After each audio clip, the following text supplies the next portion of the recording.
Michael, how are you? Good seeing you. Thank you very much for having us here in beautiful Malibu, California to the first test drive of a very, very special car, right? This is it for us, for BMW, this is a big deal. I think it's more than just for BMW. I think this is a car that pretty much is incorporating what other manufacturers have tried. And then I think in 10, 15 years, every car is going to have something of what this car has, right? You're exactly right. Whether it's the carbon fiber construction that makes it light and safe, or it's some of the plug-in hybrid technology, or the electric vehicle technology that's in this car. I think you're right. We'll be seeing this on a lot of cars in the future. And so let's go and drive. Believe it or not, the car's already up because it's electric. So safety first, as always. As we were saying, this is a plug-in hybrid.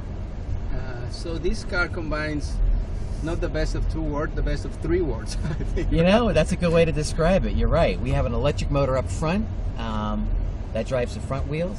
We have a three-cylinder gas engine transversely mounted in the rear, driving the rear wheels. There's a little motor generator on that engine as well.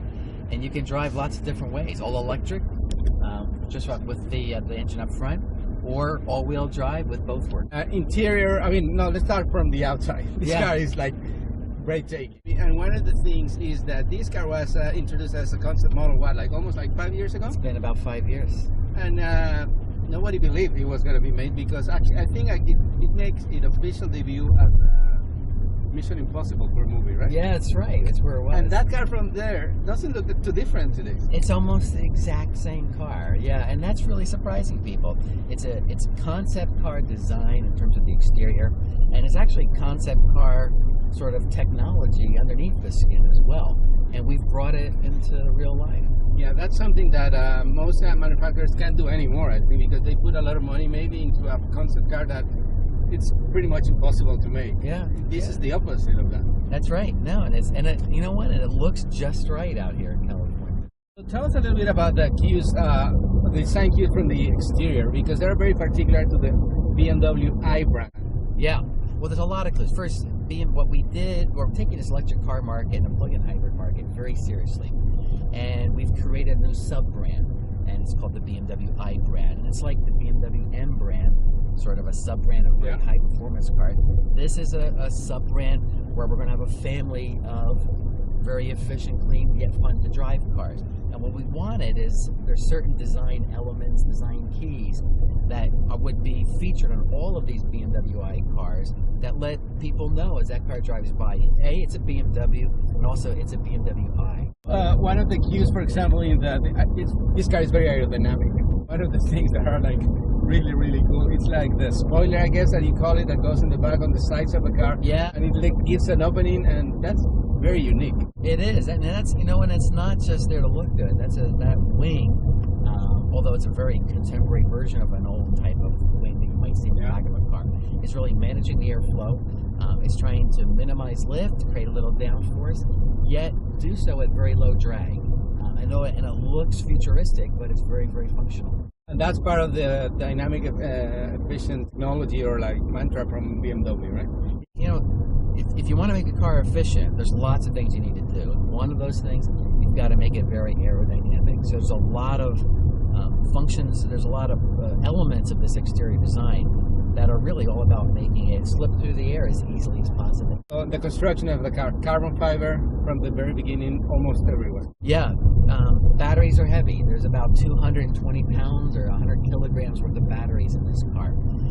And what we wanted to do it's a BMW, it's got to be fun to drive.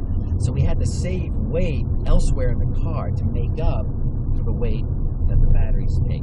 So we've made the car out of carbon fiber. It's very strong, it's very rigid body, yet it's very lightweight. And also, there are other materials, like the exterior panels are actually plastic, they're not metal. Yeah, the four fenders are made out of a thermoplastic material. It's like what you see on front bumpers, so it takes a little bit of a deformation without being damaged. The side panels on the doors are made out of, there's aluminum skin, and the hood's an aluminum skin. And we have recycled carbon fiber on the roof, the exterior roof panel. Recycled carbon fiber, that's something that you have never heard before. I know, I guess. You're right. What happens in the manufacturing process of the body shell, there are, as we trim the components, there's shreds, there's leftover carbon fiber. So what we do is we put it through a process that allows us to make a roof panel out of it. And weight up here is important because it's above the center of gravity. Yeah. And the more weight we save up here, the better the car's dynamics. Yeah. I'm talking about the driving, the dynamics of the car. So you start the car in a electric mode? When you get in the car, you don't have to, you can just drive this like a regular car. You start it up, and actually the car will pick really the best driving mode automatically. If the battery's fully charged, you may take off electrically. If the battery's not charged, if it's depleted, then the engine will start up and you'll go using the engine power. And while you're driving, the engine will charge the batteries. Or when you brake, the brake energy is collected and used. Power just goes through a generator and charges the batteries. So what does that do to people, the traditionalist people who really want to control the car anymore? Is that possible with this car? It still is. I mean, you have 3 different modes to choose from.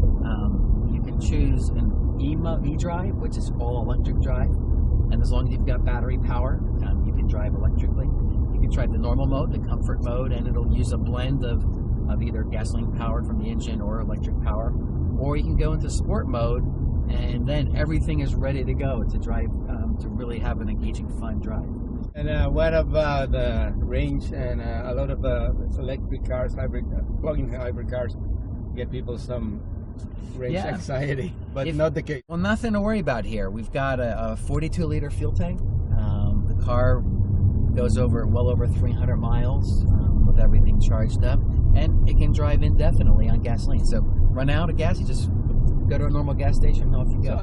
And that's what I was referring at the beginning about talking the best of 3 worlds. I mean, really have everything, every option here. And this is very different from the i3, which is purely electric. Yeah. Now the i3, it comes 2 ways. The i3 is there's a battery version, purely electric, and then there's another version which has a range extender, so that if you were to run out of battery power, the little motorcycle engine in the back starts up and charges the battery. So, but this is different. This is a hybrid, a plug-in hybrid. So if you plug it in at home, you charge it up, you can do 20, 22 miles, all electric. Okay, to ask you something. How do you make, it has a 3-cylinder engine back there, right? It does, yeah. How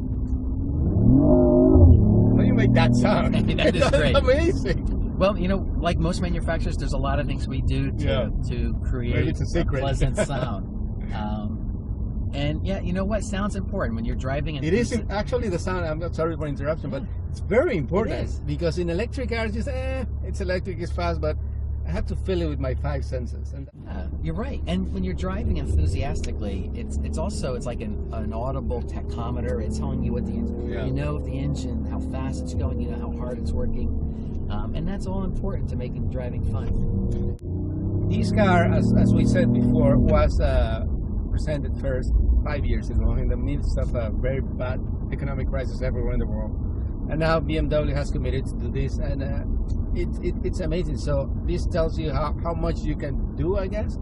And I guess we were saying also, like, the future is like endless. We don't really know what's going to be in 5 years. There's going to be some of these, but this car is going to change pretty much everything. Well, a lot of the technology that you see in this car will become more available in other cars, and cars at lower prices. So this is a really exciting platform for us to feature this technology. And then as things become more, as the technology matures and it becomes more affordable, you will see it in a lot of other cars. So the new BMW i8 here in California. And you mentioned price. What are we talking about here? About $136,000. There's not a lot of options on there, so this car, basically, as we see it today, very well equipped for $136,000. And with all of that, really, I mean, there's other plug-in hybrids, high-performance plug-in hybrids that are like 5 times the price. There are. There are some others that might have some kind of technology, but they're not as nice looking, and all this technology with the carbon fiber. So, do you guys really see any competitors for this car? We don't really feel we have a direct competitor. So we're pushing the technology farther than it's been pushed before, and in a lot of ways, we're pushing the design. And really, no one is doing anything just like this. So BMW is going to be 100 years in 2 years, right? Correct. It's 98 now. And you mentioned this morning that you consider this car to be one, and if not, the most significant car in the company's history. That's a lot to say. It is. Well, you know, because we're very much a forward-thinking company, and we're looking at the next 100 years, and we're taking electric cars seriously. I think we have to be more careful with how we use fuel and global warming, and how we build cars and use cars. And this allows you to have all of the fun that you want to have in a car, yet you can do it feeling good you're doing your part to really minimize its impact on the environment. Excellent. Well, you said you're going to look forward for the next 100 years. Let's look forward for the next 100 miles today, okay? Thank you very much, Paul. Thank you very much.